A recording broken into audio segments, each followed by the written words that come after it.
നമസ്തേ. നിത്യാനിത്യ വസ്തു വിവേകം ഏറ്റവും ചുരുക്കി പറഞ്ഞാൽ നിത്യമായത് ഈശ്വരനും ബ്രഹ്മാണ്ഡ ഘടകങ്ങൾ പ്രപഞ്ചം മുഴുവൻ അനിത്യവും എന്ന് പറയാം. ഈശ്വരസത്തയാണ് എന്നും നിലനിൽക്കുന്നത്. ഈശ്വരസത്ത മാത്രമേ നിലനിൽക്കുന്നുള്ളൂ താനും. ബാക്കിയെല്ലാം ഇല്ലാതായി തീരുന്നതാണ്.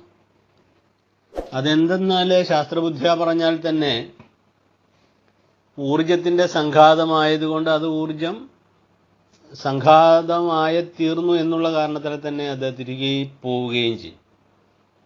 അപ്പോൾ ഊർജത്തിന്റെ സംഘാതമായ ഈ പ്രപഞ്ചം ആ ഊർജത്തിന്റെ കാരണക്കാരനിൽ നിന്ന് ഭിന്നമായിട്ടൊരു നിലനിൽപ്പില്ല. പക്ഷെ ഈശ്വരനാണ് ആ ഊർജം കൊടുക്കുന്നത് മുഴുവൻ. ഈശ്വരന്റെ അസ്തിത്വത്തിൽ നിന്ന് മാറിയൊരു ഊർജമോ കണങ്ങളോ ഒന്നുമില്ല. കണങ്ങൾ എങ്ങനെ നിലനിൽക്കും? ആറ്റം എങ്ങനെ നിലനിൽക്കും? പ്രോട്ടോണും ന്യൂട്രോണും ഇലക്ട്രോണും ഒക്കെ എങ്ങനെ അതിവേഗത്തിൽ ചലിക്കും? ചാലകശക്തിയായിട്ട് ഉള്ളിൽ ന്യൂക്ലിയസ് വേണം. ആത്മാവെന്ന് പറയുന്ന ന്യൂക്ലിയസ്, ഈശ്വര ചൈതന്യം എന്ന് പറയുന്ന ആ ഒരു അന്തസത്ത ഉണ്ടെങ്കിൽ മാത്രമേ മൂലകങ്ങളായിക്കൊള്ളട്ടെ അല്ലെങ്കിൽ ആറ്റമായിക്കൊള്ളട്ടെ അതൊക്കെ ചലിക്കണമെങ്കിൽ, അല്ലെങ്കിൽ ഈ എലമെന്റ്സ് എല്ലാം പ്രവർത്തിക്കണമെങ്കിൽ അതിനെ പ്രവർത്തിപ്പിക്കുന്ന ആൾ വേണം. ഈ സബ്ജക്റ്റ് എല്ലാം പ്രവർത്തിക്കണമെങ്കിൽ ഓബ്ജക്റ്റ് വേണം. ഓബ്ജക്റ്റിനെ മാറ്റി നിർത്തി സബ്ജക്റ്റിനെ കുറിച്ചുള്ള പഠനം നടത്തുന്നു എന്നുള്ളതാണ് എല്ലാ ശാസ്ത്രങ്ങളുടെയും ദുർഗതി എന്ന് പറയുന്നത്. ഓബ്ജക്റ്റായിട്ട് നിൽക്കുന്ന ആത്മതത്വത്തെ വിസ്മരിച്ച് സബ്ജക്റ്റിനെ പഠിക്കാതിരിക്കുക. അല്ലെങ്കിൽ സബ്ജക്റ്റൊക്കെ ആയിട്ടുള്ള വിഷയങ്ങൾ പഠിച്ചുകൊള്ളൂ. പക്ഷെ ആ വിഷയങ്ങൾ പഠിക്കുമ്പോഴും വിഷയിയായിട്ട് ഒരാളുണ്ടെന്നുള്ള സത്യം അംഗീകരിക്കുവാനും അറിയുവാനും ആ സത്യത്തെ സ്വീകരിക്കുവാനും തയ്യാറാവണം. അപ്പോഴാണ് ശാസ്ത്രത്തിന്റെ പൂർണ്ണത വരുന്നത്. അല്ലെങ്കിൽ എന്നും ശാസ്ത്രം അപൂർണമായിരിക്കും. ഊർജദാതാവിനെ ഉപേക്ഷിച്ച് ഊർജത്തെക്കുറിച്ച് പഠിക്കുകയും ശക്തനെ മാറ്റി നിർത്തിയിട്ട് ശക്തിയെക്കുറിച്ച് പരിചിന്തനം ചെയ്യുകയും ഒക്കെ ചെയ്യുമ്പോൾ അത് അപൂർണമായ ശാസ്ത്രമായിട്ട് എന്നും ശേഷിക്കും. മറിച്ച് ഇവിടെ വേദാന്ത ശാസ്ത്രം എന്ത് ചെയ്യുന്നു? ശക്തനെ ഏറ്റവും നന്നായിട്ട് പഠിച്ചിട്ട് ശക്തിയെയും വിഷയങ്ങളെയും സബ്ജക്റ്റിനെയും ഒക്കെ പഠിച്ചു. അപ്പോൾ സബ്ജക്റ്റിനെ പറ്റി പഠിക്കുന്നതിന് മുമ്പ് ഓബ്ജക്റ്റിനെ അറിയുകയും അതിനെ ആദരിക്കുകയും ബഹുമാനിക്കുകയും അംഗീകരിക്കുകയും ചെയ്യേണ്ടത് അവശ്യം ഭാവിയാണ്. പക്ഷെ ഇതെല്ലാം അനിത്യമാണെന്ന് മനസ്സിലാക്കാനായിട്ട് വലിയ ബുദ്ധി വൈശാരഥ്യമൊന്നും വേണ്ട.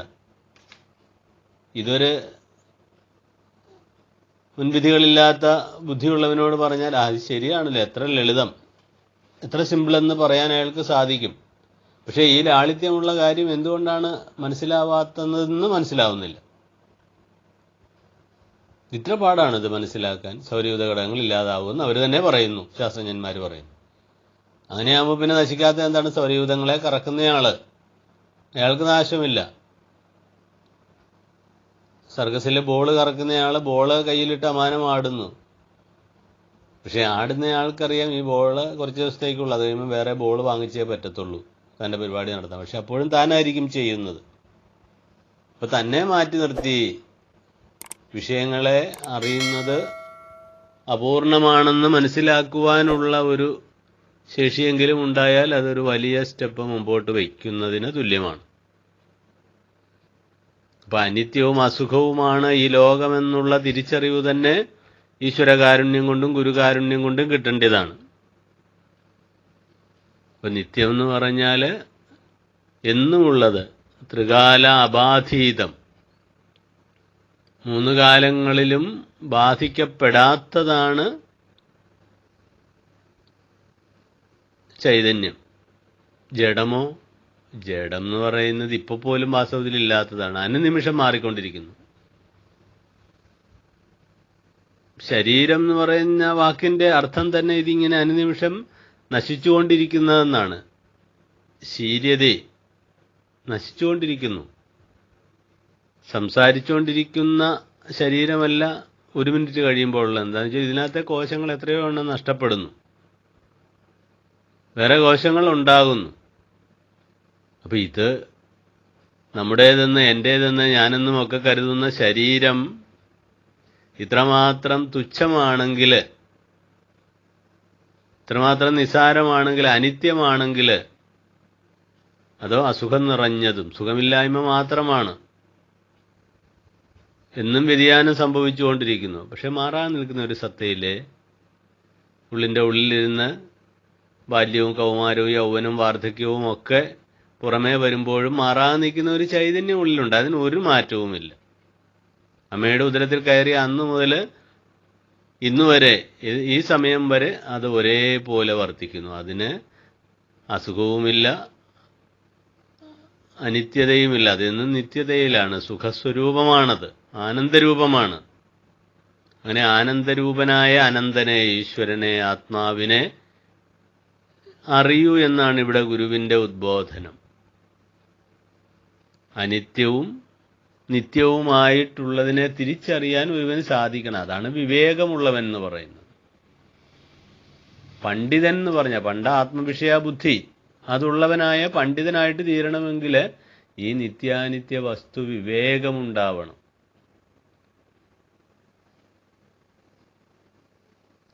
ഈ ഒരു ചിന്താഗതി മുമ്പോട്ട് വരുമ്പോൾ സത്യത്തിലേക്ക് എത്തുകയാണ്.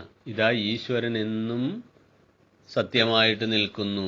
ഈശ്വരൻ്റെ മുൻപിൽ വന്നുപോയ വിഷയങ്ങൾ അനിത്യമായിരിക്കുന്നു. കടലിലുണ്ടാകുന്ന തിരകൾ അനിത്യമാണ്. സത്യമായിട്ടുള്ളത് ജലം മാത്രം. വീജിയിലിരിപ്പതു വാരിയത്രേ ഗുരു പറയുകയാണ്. കടൽ തീരത്ത് ചെന്ന് നിൽക്കുമ്പോൾ ധാരാളം തിരകൾ അങ്ങനെ അടിക്കുന്നു. പക്ഷെ തിരകൾക്ക് സ്വന്തമായിട്ടൊരു നിലനിൽപ്പില്ല. വെള്ളത്തെ എടുത്തു കഴിഞ്ഞ തിര അവിടെ ഉണ്ടോ? ആ തിരയിൽ നിന്ന് വെള്ളത്തെ എടുത്തു, പിന്നെ ഇവിടെ തിര ശേഷിക്കും. അപ്പം ഈ തിരകളായിട്ട് ആത്മാവിൽ തോന്നുന്ന തിരകളാണ് പ്രപഞ്ച പ്രതിഭാസമായിട്ട് വരുന്നത്. അത് ആത്മാവിൽ നിന്ന് വ്യത്യസ്തമല്ല. ഇത് അറിഞ്ഞാൽ മതി. അതിന് വേറൊന്നും ചെയ്യേണ്ടത് പോലുമില്ല, ഒന്നും സംഭവിക്കേണ്ട കാര്യമില്ല. ഇത് തുറന്ന ഹൃദയത്തോടെ ഒന്ന് മനസ്സിലാക്കാൻ തെളിഞ്ഞ ബുദ്ധിയോടുകൂടി, അതാണ് ധിയോയോന പ്രചോദയ എന്ന് പറയുന്നത്. അതുകൊണ്ടാണ് ഈ സത്യം ഗ്രഹിക്കാനുള്ള ശേഷി ബുദ്ധിക്ക് തരയണമേ എന്ന് സവിതാവിനോട്, സൂര്യനോട് പ്രാർത്ഥിക്കുന്ന സൂര്യഗായത്രിയുടെ താത്പര്യം ഇതാണ്. എൻ്റെ ബുദ്ധിയെ നന്നായിട്ട് പ്രകാശിപ്പിക്കണം, എൻ്റെ ബുദ്ധി പ്രകാശിപ്പിക്കപ്പെടണം. അതുകൊണ്ടാണ് ഗുരുവും ഗദ്യപ്രാർത്ഥനയിൽ പറയാം, എൻ്റെ ബുദ്ധിയെ തെളിയിച്ച് നല്ല വഴിയെ കൊണ്ടുപോകുമോ. ബുദ്ധി തെളിഞ്ഞാൽ പിന്നെ നല്ല വഴിയെ പോകാൻ സാധിക്കണം. അപ്പോൾ തെളിയപ്പെടാത്ത ബുദ്ധിയാണെങ്കിലോ വഴി തെറ്റായിരിക്കും, മാർഗം തെറ്റായിരിക്കും. മാർഗം തെറ്റായാലോ ലക്ഷ്യസ്ഥാനത്ത് നിന്ന് അതിവിദൂരമായ സ്ഥലത്തായിരിക്കും എത്തിച്ചേരുന്നത്. പിന്നെ നമ്മുടെ ലക്ഷ്യസ്ഥാനത്തേക്ക് പോകാനേ സാധിക്കുന്നില്ല. പിന്നെ ആ ലക്ഷ്യസ്ഥാനത്ത് ചെല്ലാൻ വളരെയധികം പ്രയത്നം ആവശ്യമുണ്ട്. എത്രയോ ജന്മങ്ങൾ എടുത്തു കഴിഞ്ഞാലായിരിക്കും ലക്ഷ്യപ്രാപ്തിയായ ഈശ്വര സവിധത്തിലേക്ക് ജീവന്മാരെത്തുക.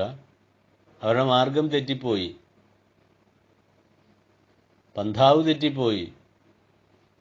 അപ്പം മാർഗം ശരിയായിരിക്കണം. അങ്ങനെ ശരിയായ മാർഗത്തിലേക്ക് പോകണമെങ്കിൽ ആ മാർഗത്തിലൂടെ പോയി അതിൻ്റെ അങ്ങേയറ്റത്തെത്തിയ ആളുടെ സഹായം വേണം. നേരാൻ വഴി കാട്ടും ഗുരു അവിടെയാണ്